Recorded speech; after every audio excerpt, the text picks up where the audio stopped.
what we get only is the complete Seth line and the complete Cain line. Um, and then we get the flood, but we're not told about all of these other peoples. And obviously there was civilizations, right? And but the thing is I'm very careful not to add to scripture. I try to be. Hmm. And so for me to say, yeah, I can speculate that there might have been, except that I still have a gap in here, Yes, um, of course. in terms of when were the sons and daughters born to uh, to Adam and Eve, because it's sometime after Seth is born. So before Seth is born at 130, which is happens after Cain leaves by the linear chronology that we're getting, we're not seeing any genealogies, period. The only thing that's going on is Cain meets his wife somehow, somewhere beforehand and creates a genealogy. I think through Adam and Eve, then through Seth and his wife. That's that begotten line, as opposed to the other seed line that is uh, presented through Cain.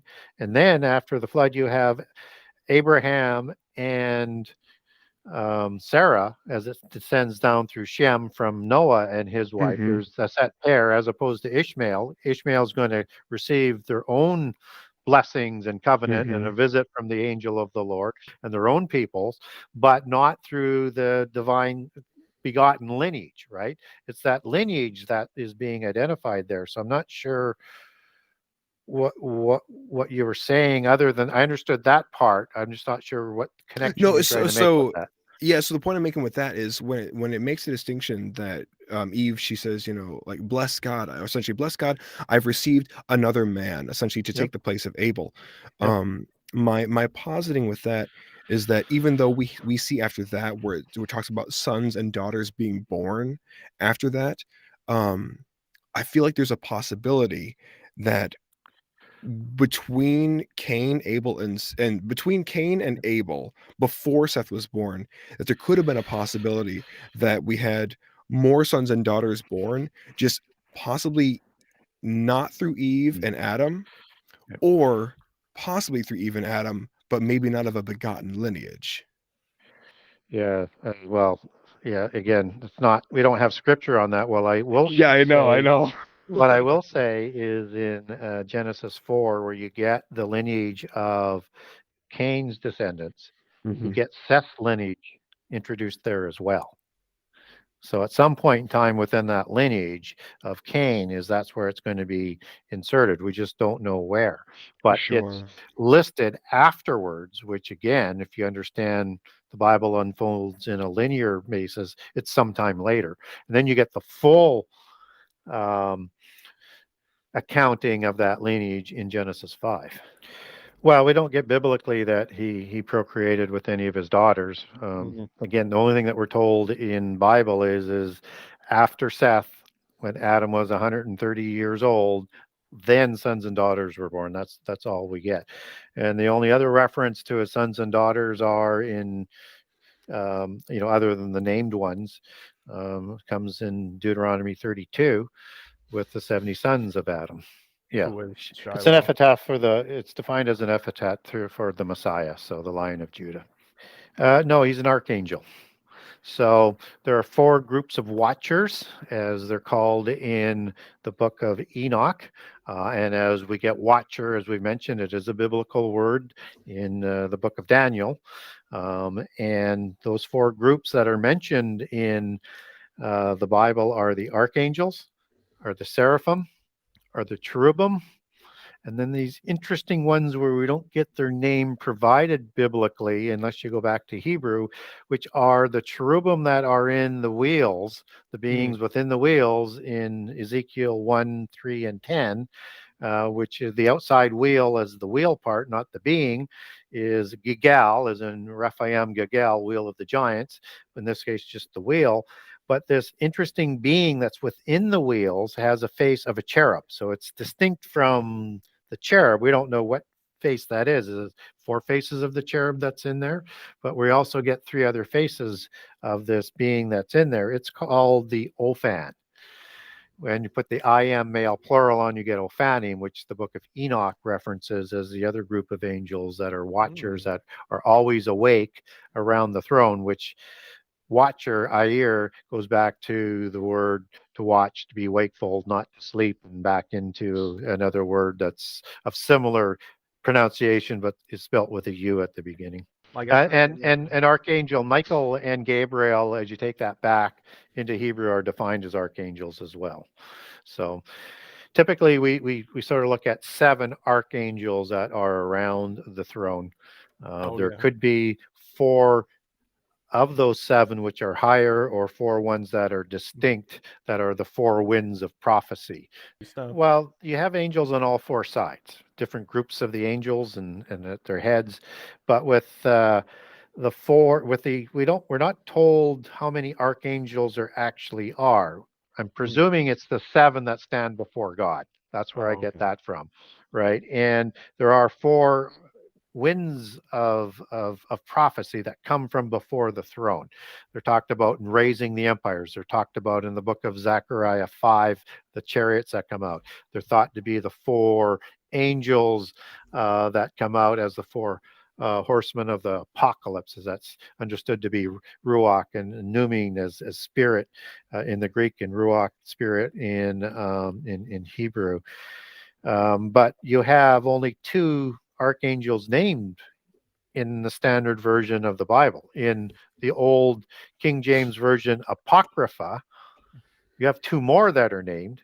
You have Raphael and Uriel, which are also named in the book of Enoch, but we're not given the rest of the names. So we're kind of speculating there, but just sort of the understanding of who's around the throne and the different groups that would appear to me who they are and how many there are.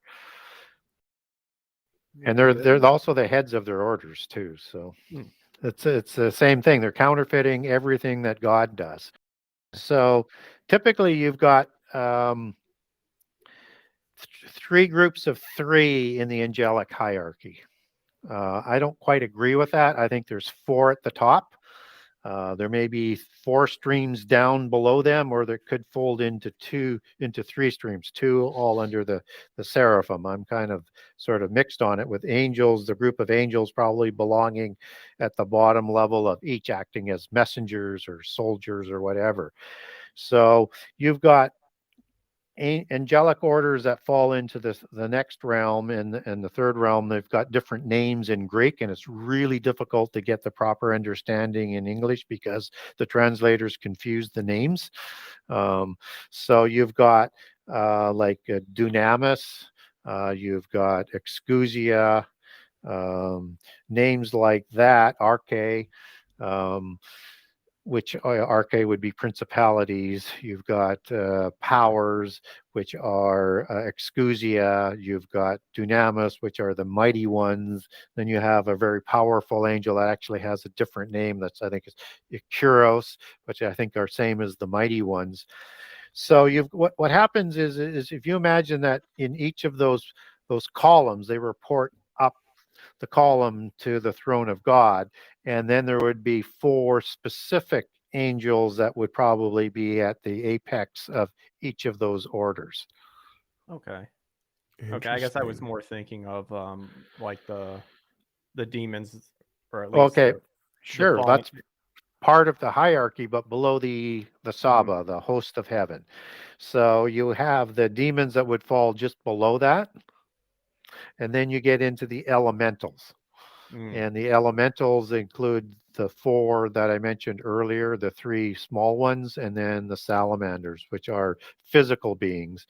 So the Nephilim would be in a physical body larger than the salamanders, and above the elementals. Even in the occult hierarchy, I don't see any other positions that are in there. There's just different beings within those positions. Well, he's the destroyer, as Abaddon and Apollyon is defined as. I would say he's an angel, yeah, fallen angel, probably Azazel. Those beings that come out are some sort of angelic being. again, everything is counterfeited in the rebellious side. They counterfeit everything. So, yeah, there would be an angel that would be carrying out some of the judgments of God, right? As a destroyer angel. You have a destroyer angel that's going to destroy Babylon in Jeremiah 51. And you've got two different Hebrew words. One of them is abad, which is the root word for abaddon.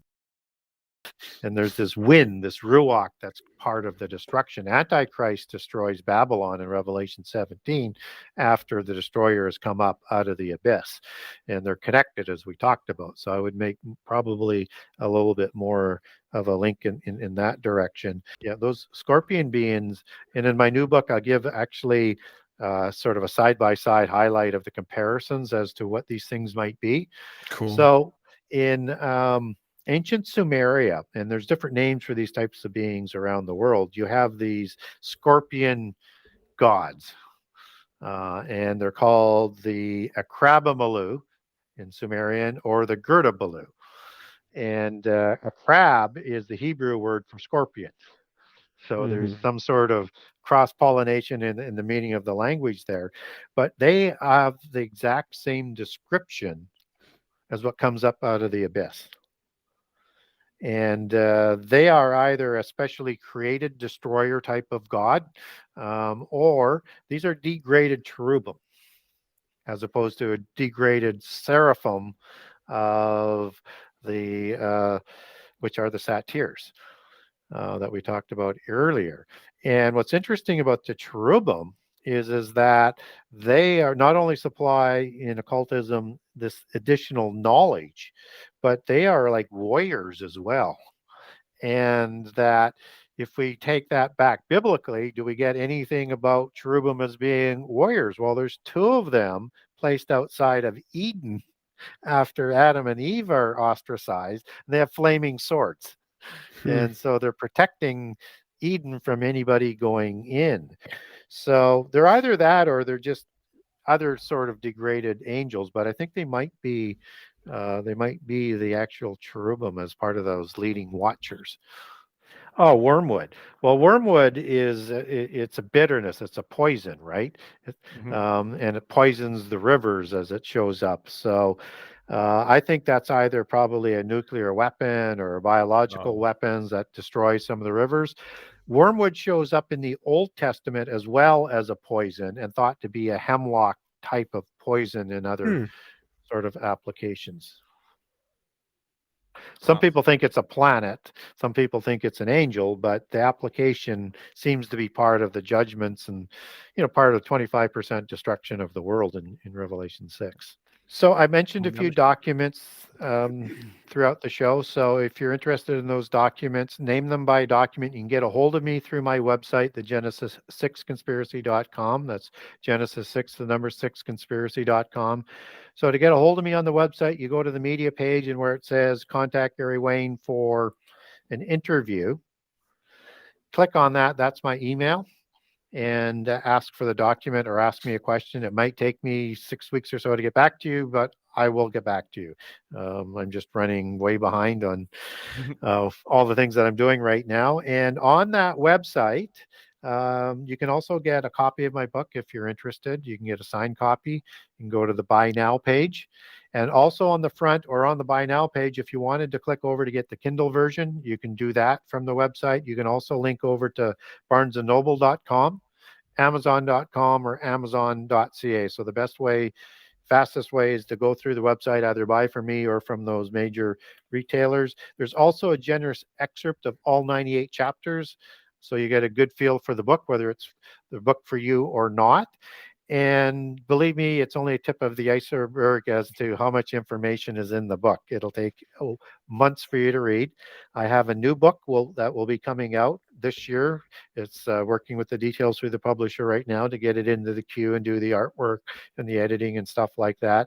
It's specifically targeted at Christians. It's called the Genesis 6 Conspiracy Part 2. And the subline is how understanding prehistory and giants helps define end time prophecy. And it's, as I say, it's specifically targeted at Christians for what people were asking me they wanted more information on. It is shorter than the first book. It's not 98 chapters, but it is not a short book, and it is loaded with information as well. It is 85 chapters and about 600 pages.